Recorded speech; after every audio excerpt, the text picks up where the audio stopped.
महाशिवरात्री महोत्सवानिमित्त परळीच्या प्रभू वैद्यनाथाच्या मंदिर परिसरामध्ये मोठी जयंत तयारी आपण या ठिकाणी पाहतोय। बॅरिकेटिंगची पूर्ण व्यवस्था जी आहे ती या ठिकाणी करण्यात आली आहे आणि तब्बल बऱ्याच दिवसापासून ही तयारी जी आहे ती आपल्याला पाहायला मिळते। मात्र जवळपास आता बॅरिकेटिंगची तयारी पूर्ण झालेली आहे आणि एकीकडे पाहिला गेलं तर भाविकांना कुठलाही उन्हाचा त्रास होऊ नये या दृष्टिकोनातून वरलून देखील जे आहे ते बॅरिकेटिंग ज्या ज्या ठिकाणी आहे त्याच्या वरच्या साईडनं देखील पूर्ण मंडप जो आहे तो या ठिकाणी टाकण्यात येणार आहे। अशी तयारी जर पाहिलं गेलं तर या ठिकाणी पाहायला मिळते। महाशिवरात्री महोत्सवाची पूर्ण वाट पाहून जे आहे ते परळीतील सगळेच भाविक या ठिकाणी वाट पाहून असतात आणि याच दरम्यानची तयारी आपल्याला अभूतपूर्व पाहायला मिळते।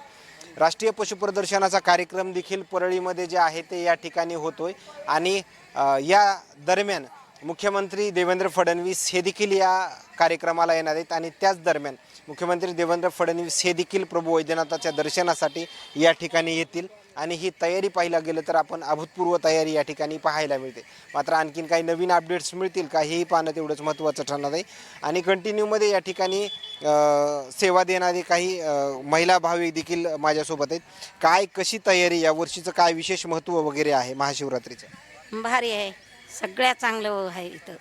हां, तयारी किती दिवसापासूनची चालू आहे? झालं की 8 दिवस झालं। हो, 8 दिवसापासून आहे तयारी। आणखीन काय काय इथं होणार आहे अशी काही माहिती आहे का? आहे की सोहळा चांगला होतो इथं, यात्रा चांगली भरती, भाविक चांगले येतात, लांबून लांबून येतात, चांगली व्यवस्था होते, जेवणाची होती व्यवस्था, सगळी सोय आहे। ते आता सगळेजण त्याच महाशिवरात्रीची वाट पाहूनच हां, सगळे सगळे जी जनता आहे ती आता शिवरात्रीसाठी वाट बघायलेली आहे इथं। धन्यवाद। या ठिकाणी पाहिलं गेलं तर येत असलेल्या प्रतिक्रिया ग्रामीण भागातून आलेले काही भाविक देखील माझ्यासोबत आहेत।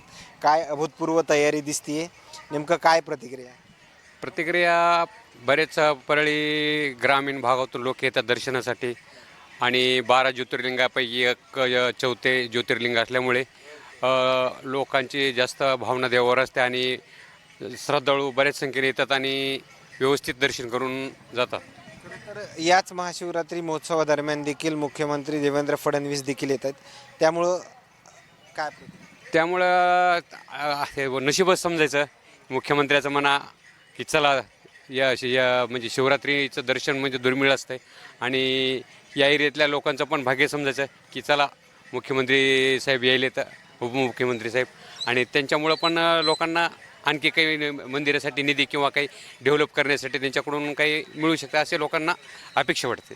पहिल्यांदाच मध्ये सुनित्रा पवार देखील परळीमध्ये उपमुख्यमंत्री झाले, तसं पहिल्यांदाच येणार आहेत? हो ठीक आहे, चांगली गोष्ट, आनंदाची गोष्ट, त्यानिमित्तानं का होईना पण यायलात ना ह्या इथल्या एरियातल्या लोकांचे म्हणजे चांगली भावना आहे आणि यावेत हे त्यांचं स्वागत आहे। धन्यवाद। या ठिकाणी पाहिला गेलं तरी असलेले प्रतिक्रिया मात्र महिला भाविक देखील माझ्यासोबत आहेत। नेमकं काय नेमकं तयारी एकदम व्यवस्थित दिसती सगळी? तयारी तर व्यवस्थित आहे, चांगल्या प्रकारे आहे। शंभू महादेवाच्या दर्शनाला सर्व भाविक भक्त येतात आणि आता महाशिवरात्रीची फार गर्दी होईल आणि गर्दीमुळे कसं दर्शन कोणाला भेटतं, कोणी पायरीचे दर्शन घेतं, कोणी मुख दर्शन घेतं, पण श्रद्धेनं भाविक भक्त येतात।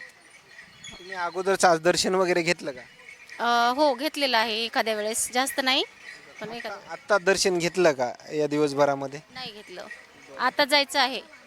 ओके, धन्यवाद। या ठिकाणी पाहिलं गेलं तर येत असलेल्या प्रतिक्रिया मात्र आणखीन काही नवीन अपडेट्स मिळतील का हेही पाहणं तेवढंच महत्त्वाचं ठरणार आहे। दर्शन करून काही ताई देखील माझ्यासोबत आहेत। ताई, मधली नेमकं तयारी वगैरे कशी, तुम्हाला काय पाहायला मिळालं मध्ये आतमध्ये तयारी स्वच्छता वगैरे सुरू आहे का? हो, स्वच्छता सुरू आहे आणि तयारी पण सुरू आहे। धन्यवाद। या ठिकाणी पाहिलं गेलं तर काही भाविक जे आहेत ते दर्शन करून देखील आता बाहेर येत आहेत आणि त्यांच्या देखील प्रतिक्रिया आपल्याला या ठिकाणी येत असल्याचं पाहायला मिळतं। मात्र महाशिवरात्री महोत्सवाच्या दरम्यान पूर्ण मंदिर जे आहे ते स्वच्छ होत असल्याचं देखील आणखीन पाहायला मिळतं। मात्र आलेल्या प्रतिक्रिया काय सांगून जातात हे आपल्याला नक्कीच समजलं असेल। मात्र अभूतपूर्व तयारी आणि प्रत्येक भाविक भक्त जो आहे तो या ठिकाणी महाशिवरात्रीची वाट पाहून आहे, आपल्याला असंच काहीसं म्हणावं लागेल। मात्र